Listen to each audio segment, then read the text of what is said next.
പരമാവധി വോട്ടർമാരെ നേരിൽ കാണുകയാണ് LDFിൻ്റെയും നേതാക്കൾ. EP ജയരാജൻ 24-നൊപ്പം ചേരുകയാണ്. അപ്പോൾ ഇവിടുത്തെ ഒരു പൾസ് എങ്ങനെയുണ്ട്? നല്ല പൾസല്ലേ, നല്ല ആരോഗ്യമുള്ളവരുടെ പൾസാണ്. നിലമ്പൂർ ജനത നല്ല മനുഷ്യരാണ്, കർഷക ജനസാമാന്യമാണ്, കുറേ കച്ചവടക്കാരാണ്. അങ്ങനെയെല്ലാമുള്ള ഒരു സമൂഹമാണ് ഇവിടെയുള്ളത്. രാഷ്ട്രീയമായിട്ടും ഒരുപാട് കാലത്ത് അനുഭവങ്ങളുള്ളവരാണ്. തോട്ടം മേഖലയും വനമേഖലയും എല്ലാമായി തുടർന്ന് കിടക്കുന്ന പ്രദേശങ്ങളാണ്. അവിടെയുള്ള ജനങ്ങൾ ഇടതുപക്ഷ മുന്നണിയെ നല്ലതുപോലെ സ്വാഗതം ചെയ്യുന്നുണ്ട്.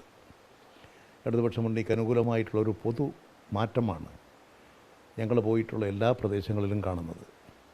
ഞങ്ങൾ പരമാവധി വോട്ടർമാരെ കാണുക, ഇടതുപക്ഷ മുന്നണിക്ക് വേണ്ടി സഹായം അഭ്യർത്ഥിക്കുക, വോട്ട് അഭ്യർത്ഥിക്കുക, ഇടതുപക്ഷ മുന്നണിയോടൊപ്പം സഹകരിക്കാൻ എല്ലാവരോടും അഭ്യർത്ഥിക്കുക. ഇടതുപക്ഷ മുന്നണി നാടിന് വേണ്ടി ചെയ്തുകൊണ്ടിരിക്കുന്ന കാര്യങ്ങൾ, ഇനി ചെയ്യാനിരിക്കുന്ന കാര്യങ്ങളൊക്കെ എല്ലാവരോടും വിശദീകരിച്ചുകൊണ്ട് അവരുടെ എല്ലാം സഹായം ഇടതുപക്ഷത്തിന് അനുകൂലമാക്കി മാറ്റാനുള്ള ഒരു പ്രവർത്തനമാണ് ഞങ്ങൾ നടത്തിക്കൊണ്ടിരിക്കുന്നത്. LDFിൻ്റെ നേതാക്കൾ എല്ലാവരും ഇവിടെ ക്യാമ്പ് ചെയ്യുന്നു. ഇന്നിപ്പോൾ പ്രിയങ്ക ഗാന്ധി കൂടി എത്തുകയാണ്. അതൊരിക്കലും പോസിറ്റീവല്ലോ. ഈ പ്രിയങ്ക ഗാന്ധി MP ആയിട്ട് കാലാവധിയായി. ഇവിടെ രാഹുൽ ഗാന്ധിയായിരുന്നു. എന്താ ഈ നാട്ടിനുണ്ടാക്കിയത്? ഈ വയനാട് നിയോജക മണ്ഡലം പാർലമെൻറ്റ് കോൺസ്റ്റിറ്റ്യുവൻസി എന്താ ഇവിടെ ചെയ്തത്? ഈ നിലമ്പൂരിന് വേണ്ടി എന്താ ചെയ്തത്? ഇവിടുത്തെ ജനങ്ങൾ അനുഭവിക്കുന്നൊരു വലിയ പ്രശ്നമല്ലേ വനമേഖലയിൽ വന്യമൃഗങ്ങളുടെ ആക്രമണം. എന്താ അവർ ചെയ്തിട്ടുള്ളത്? 1972 കോൺഗ്രസ് പാസ്സാക്കിയ വന്യമൃഗ സംരക്ഷണ നിയമമാണ് ഏറ്റവും വലിയ ആപത്ത് വരുത്തി വച്ചിരിക്കുന്നത്. പിന്നീട് വന്ന BJP ഗവൺമെൻറ് ആ നിയമത്തെ ശക്തിപ്പെടുത്തി. അതുകൊണ്ട് വന്യമൃഗങ്ങളെ ഉപദ്രവിക്കാൻ പറ്റില്ല. കടിക്കാൻ വരുന്ന പാമ്പിനെ തല്ലിക്കൊന്നല്ല, അവർ കുറ്റക്കാരാണ്. പാമ്പിനെ പിടിച്ച് കാട്ടിലേക്ക് അയക്കണം. ഇതാണ് ഇവിടെ പാസ്സാക്കി വെച്ചിട്ടുള്ള നിയമം. അതിൻ്റെ ദുരന്തം അനുഭവിക്കുകയാണ്. കേരളത്തിലൊക്കെ വന്യമൃഗങ്ങൾ പെരുകിക്കൊണ്ടിരിക്കുകയാണ്. നമ്മുടെ കേരളത്തിൻ്റെ വനങ്ങളിൽ മാത്രം 5800 പരം ആനകളുണ്ട്. ഇതെല്ലാം ഇപ്പോൾ നാട്ടിലേക്ക് ഇറങ്ങി വരികയാണ്. ഇതിനെ പ്രതിരോധിക്കാനും ഇതിൻ്റെ ജനങ്ങളെ രക്ഷിക്കാനുമുള്ള ഒരു നടപടിയും കേന്ദ്ര ഗവൺമെൻറ് സ്വീകരിക്കുന്നില്ല. വനം കേന്ദ്ര ഗവൺമെൻറ്റിൻ്റെ അധികാരപരിധിയിൽപ്പെട്ടതാണ്. ഇവർ കടുവ കൊലപ്പെടുത്തിയ ആളുടെ വീട്ടിലേക്ക് കൂടി ഇന്നിപ്പോൾ പ്രിയങ്ക ഗാന്ധി വരുന്നുണ്ട്. അതെ, അവരടുക്ക തന്നെ പോയി കാണണം. കടുവ നിഷ്ഠൂരമായി കൊലപ്പെടുത്തിയ കുടുംബങ്ങൾ, ആന കുത്തിക്കൊന്ന കുടുംബങ്ങളൊക്കെ ഉണ്ട്. എന്ത് ആശ്വാസ നടപടിയാണ് സ്വീകരിച്ചത്? ഇപ്പോൾ അവർ മരണപ്പെട്ടവരുടെ കുടുംബത്തിന് തന്നെ ആശ്വാസം കൊടുക്കുന്നത്, നഷ്ടപരിഹാരം കൊടുക്കുന്നത് കേരള ഗവൺമെൻറ്റാണ്.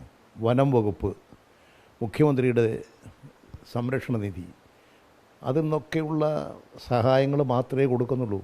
ഇന്ന് വരെ 10 പൈസ കേന്ദ്ര ഗവൺമെൻറ് കൊടുത്തിട്ടില്ല.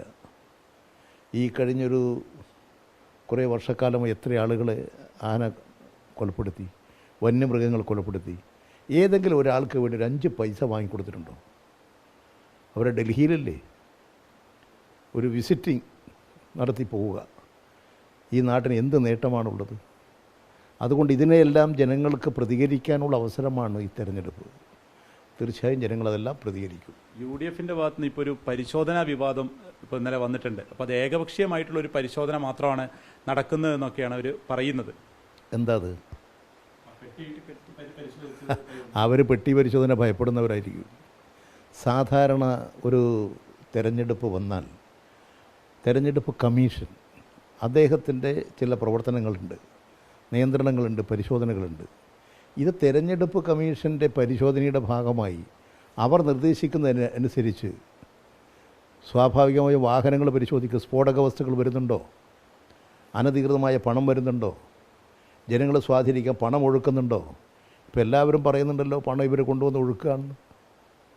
ഇങ്ങനെ വരുന്ന ഇതൊക്കെ നമ്മുടെ തിരഞ്ഞെടുപ്പ് ചട്ടങ്ങളുടെ ലംഘനമാണ്. അത് പരിശോധിക്കാൻ തിരഞ്ഞെടുപ്പ് കമ്മീഷൻ അധികാരമുണ്ട്.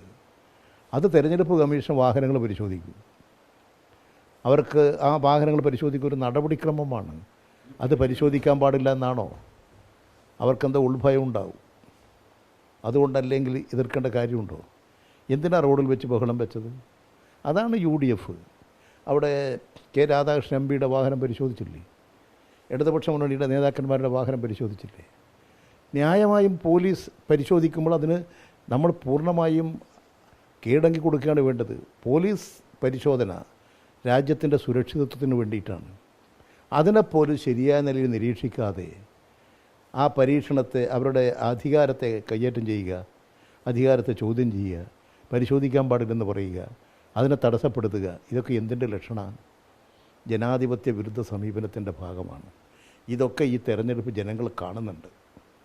ഇപ്പോൾ വെൽഫെയർ പാർട്ടിയുടെ ഒരു പിന്തുണ UDF-നാണ് ഇപ്രാവശ്യം. അപ്പോൾ അവർ അതിനെ എതിർത്ത് പറയുന്നത് ഇതിനു മുൻപ് LDF അത് സ്വീകരിച്ചിട്ട് ഉണ്ട്, അവരുമായിട്ട് ചർച്ച നടത്തിയിട്ടുണ്ട്, ആ വോട്ട് സ്വീകരിച്ചിട്ടുണ്ട്. അപ്പോൾ ഇപ്പോൾ എന്തുകൊണ്ട് വെൽഫെയർ പാർട്ടി ഒരു തൊട്ടുകൂടാത്ത പാർട്ടിയായി എന്നുള്ളതാണ്. ഇടതുപക്ഷ ജനാധിപത്യ മുന്നണി ഇന്ന് വരെ ഒരു വെൽഫെയർ പാർട്ടിയുമായിട്ട് ഒരു തെരഞ്ഞെടുപ്പിലും ചർച്ച നടത്തിയിട്ടില്ല. ഒരു വെൽഫെയർ പാർട്ടിയുടെ വോട്ടിന് വേണ്ടിയും അഭ്യർത്ഥിച്ചിട്ടില്ല. തെരഞ്ഞെടുപ്പിൽ മത്സരിക്കും, ഇടതുപക്ഷ മുന്നണിയുടെ നയങ്ങൾ മുന്നോട്ട് വയ്ക്കും. ആ രാഷ്ട്രീയ മത്സരത്തിൽ ഞങ്ങളുടെ നയത്തോട് താല്പര്യമുള്ളവർ ഇടതുപക്ഷ മുന്നണിക്ക് വോട്ട് ചെയ്യും. കോൺഗ്രസ്സുകാർ വോട്ട് ചെയ്തിട്ടുണ്ടാവും. ഇവിടെ വെൽഫെയർ പാർട്ടി എന്ന് പറയുന്നത് ജമാഅത്തെ ഇസ്ലാമിയുടെ രാഷ്ട്രീയ പാർട്ടിയാണ്. ജമാഅത്തെ ഇസ്ലാമിയുടെ ലക്ഷ്യം ഇന്ത്യയിൽ ഇസ്ലാമിക രാജ്യം സ്ഥാപിക്കുക, മുസ്ലിം രാഷ്ട്രം ഉണ്ടാക്കുക. RSS ഹിന്ദു രാഷ്ട്രം, ജമാഅത്തെ ഇസ്ലാമി മുസ്ലിം രാഷ്ട്രം, ഇങ്ങനെ പ്രഖ്യാപിച്ച് പ്രവർത്തിക്കുന്നൊരു പാർട്ടിയാണ് ജമാഅത്തെ ഇസ്ലാമി. അവരുടെ രാഷ്ട്രീയ പാർട്ടിയാണ്.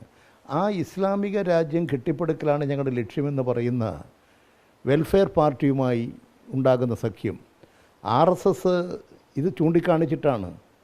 ഈ ജമാഅത്തെ ഇസ്ലാമിയെയും വെൽഫെയർ പാർട്ടിയുടെയും ഈ നയം ചൂണ്ടിക്കാണിച്ചിട്ടാണ് ഇവിടെ അവരുടെ RSSൻ്റെ വർഗീയ രാഷ്ട്രീയം, ഹിന്ദുത്വ അജണ്ട നടപ്പിലാക്കുന്നത്. ഇത് രണ്ടും ആപത്താണ്.